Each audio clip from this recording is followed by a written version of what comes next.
So one of the things that James said, which I think is really important, it's how you live life with a brain tumour, and I think that's a great segue to my next speaker, who's Professor Andrew Cole. Please come on up.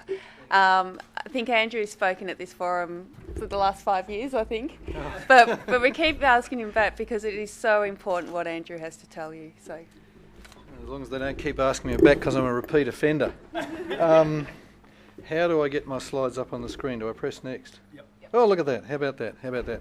I actually was going to call this talk Getting Going with Life, and I should have done that, shouldn't I? Anyway, I'm going to talk about getting going again after a brain tumour, but specifically the one thing that particularly the average Australian male needs to know about getting going after a brain tumour, which is driving a motor vehicle.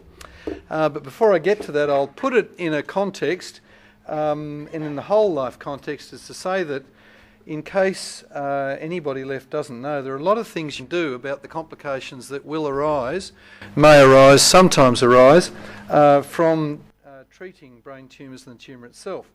So related to the tumour and the surgery, we know that some people get muscle weakness, there can be cognitive and visual problems, there may be personality changes, there may be perception changes or sensory changes, and some people may get epilepsy. And with other treatment, there can be tiredness and memory changes with radiation or chemotherapy, and things that my patients call chemo brain may happen.